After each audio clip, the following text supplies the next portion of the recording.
glad to be here talking to so many students. Some of you are at a time in your life where you're trying to figure out which direction you want to take in life. Maybe you want to have fun, you want to work with gadgets, you want to meet interesting people, maybe you want to do good for the world, make a change in the world.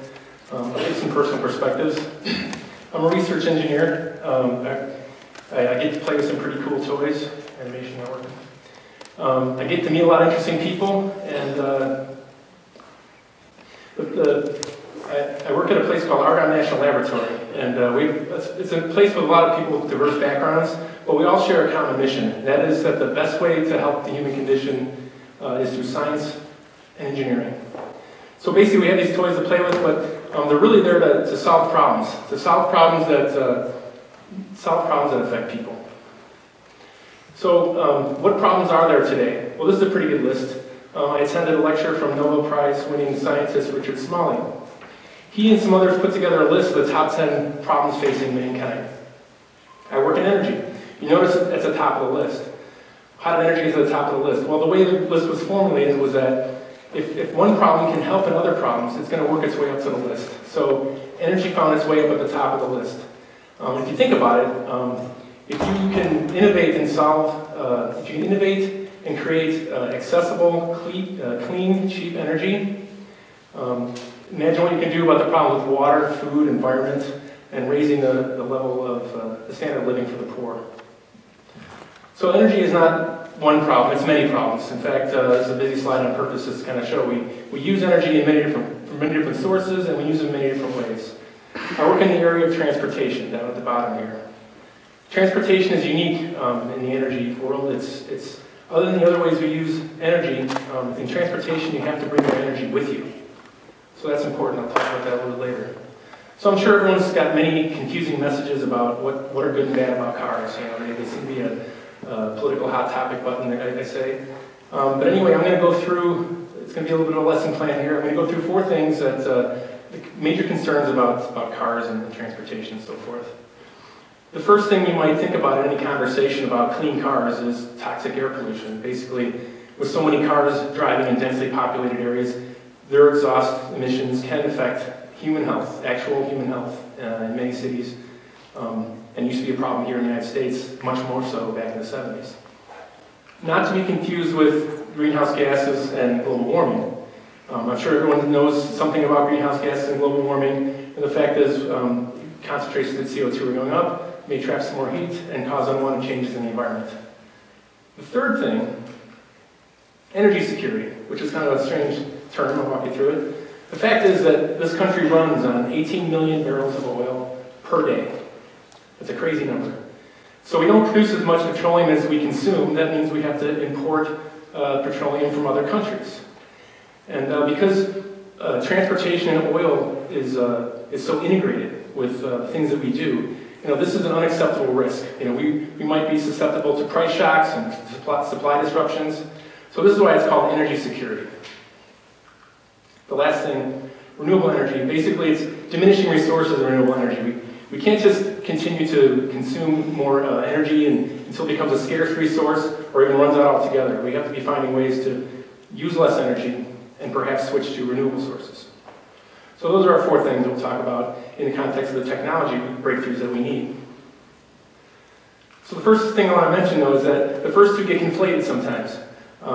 There's 2 different kinds of emissions that come from engines. When you combust fuel in an engine, emissions come out, and there's the top part, which is the unhealthy for humans emissions. That's oxides of nitrogen, unburned fuel, carbon monoxide, particulates, fine soot particles getting in your lungs. Different than CO2 gases, which is something that you get only from burning fuel. The good news is that we do have technology today, been developed over the past few decades, to clean the air of our exhaust. We have really good engine controls, and we have really good after-treatment devices, this catalyst you see up there.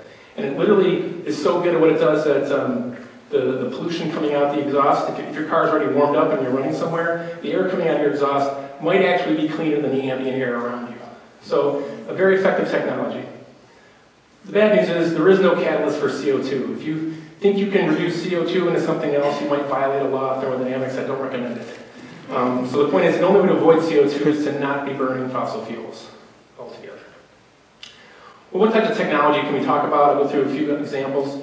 And efficiency is not a sexy topic. It's not a specific technology, but it's advanced engines, advanced transmissions, and it helps all concerns, but it doesn't solve them. And it costs a little bit more, but if you drive a lot, maybe the money you save in fuel can pay for the initial cost. Like one good example is hybrids. Hybrid electric vehicles can consume half as much fuel than a conventional car. Problem, of course, is that we only have 3% of new cars sold as hybrids. You'll be seeing a lot of advanced transmissions and advanced engines in the coming years, and we've actually, since 2009, the efficiency of the average car has actually rapidly increased. But let's talk about making a switch. We all talk about alternative fuels. So we can switch away from gasoline and use maybe other alternatives. Why do we do that? Well, if we're going to switch to any alternative fuel, it really doesn't classify as an alternative fuel unless it's domestic fuel. So if we can switch to domestic fuel, rather than just having a lower percentage of consumption, we can use something that's domestic completely. So natural gas is one of these. The great thing about natural gas is it has less carbon atoms per energy that it provides. So actually, when you burn natural gas, you have lower CO2 emissions. One good thing about natural gas is that it's cheaper than gasoline. In fact, medium heavy duty trucks are already running on natural gas because it's a cheaper alternative for them. But for light duty, for the cars you drive every day, we're going to need some innovations, and that's what the little guy down here is looking at. We're looking for better and cheaper storage tanks and a better infrastructure because we're going to have to refuel with natural gas. So those are the challenges that there's a number of activities going on involved with as well in that area. Another domestic fuel is biofuels. Again, it's domestic, and this is the circle of carbon, you know, the plants eat CO2, and then when you burn it, they release it again. So that cycle lowers your overall CO2. There's a lot of energy it takes to make this stuff in the first place.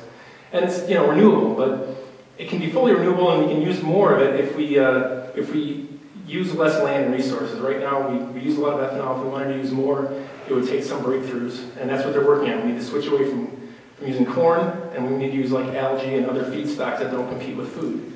But right now, there might be a breakthrough that makes it easy to have huge pools of algae that eventually turn into fuel, and then we have a renewable source for our vehicles. But there's also this idea that maybe we should switch away from using and consuming fuels and switch to energy carriers.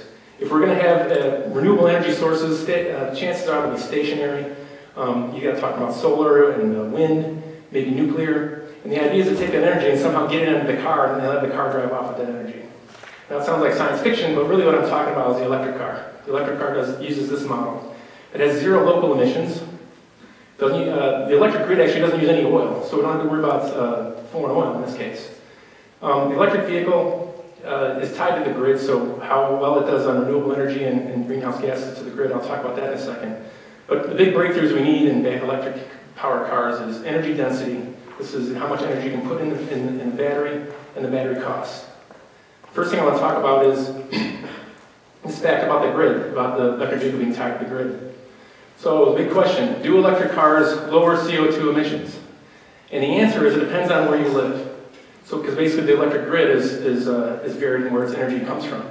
So how to read this graph? If you live in Denver and you drive a conventional vehicle that's 33 miles per gallon, that's the same amount of CO2 emissions you'll have from driving an electric car if you live in Denver. So what that means is that you could actually do better by driving a hybrid car in Denver.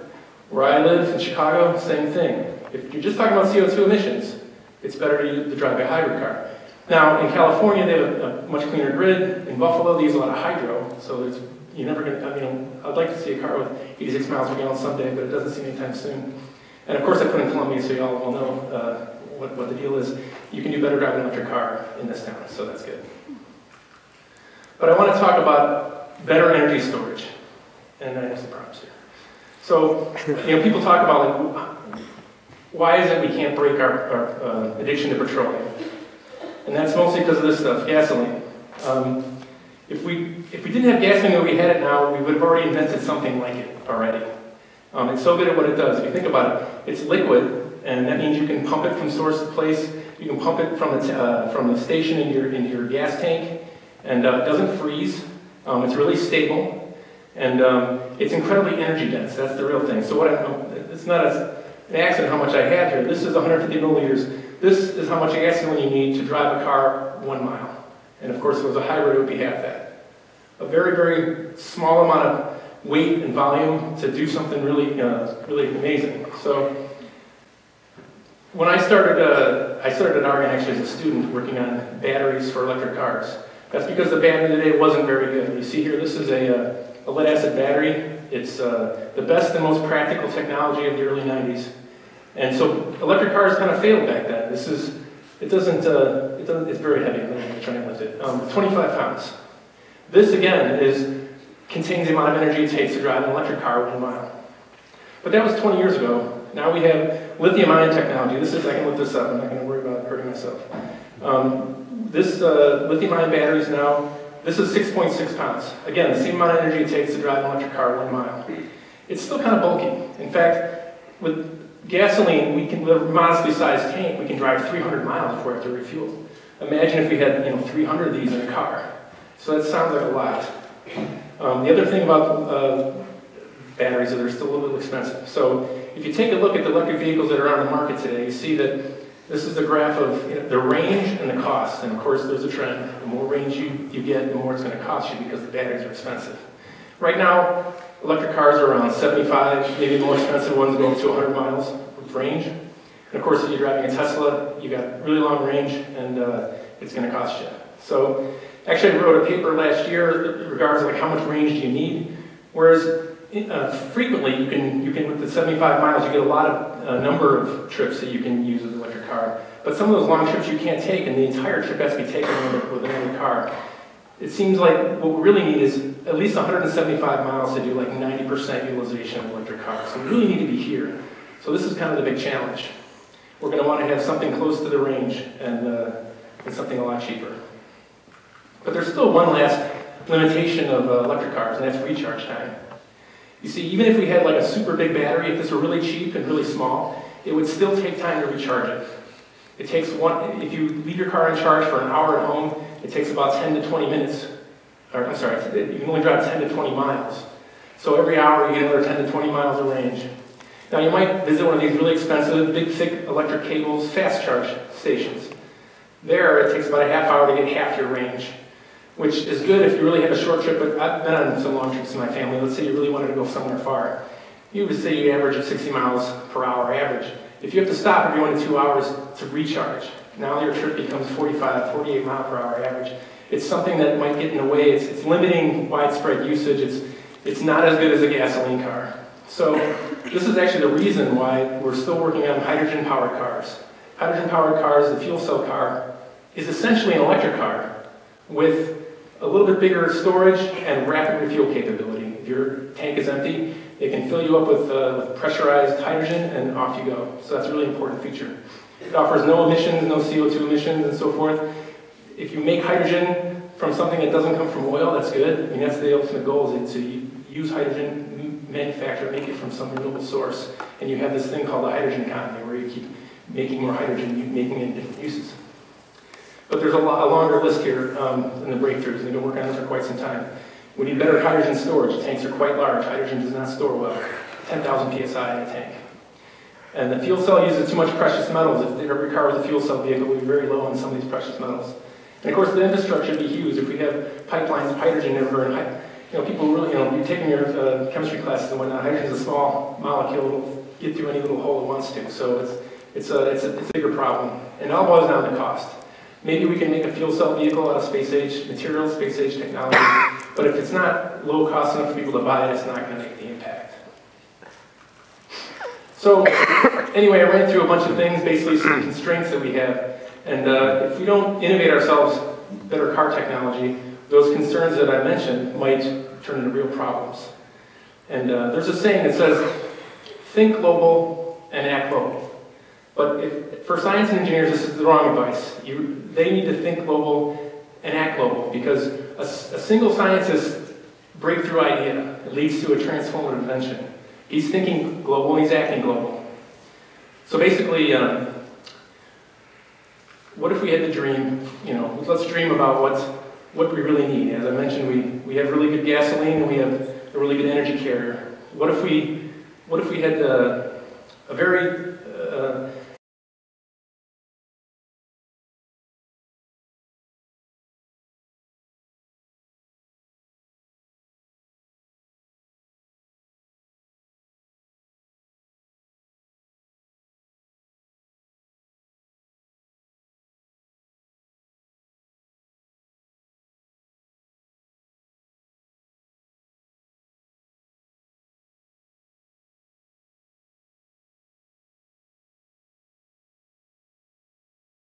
electric car would, a fuel cell car would. The biggest thing about this is you can charge at home, you can recharge that fluid locally, or if you go on a long trip, imagine a battery refueling station. You pull in, exchange your fluids, and off you go in the same time you would get on a regular in a regular gasoline car. So I'm actually happy to say that I'm part of a team from IIT and Argonne. We're trying to bring this thing into fruition. We have, this is our big idea. There's no guarantees it'll work, but it is our idea. So if you're going to become a scientist and engineer, what's your big idea? I'd be happy to hear about it sometime in the future. Thanks.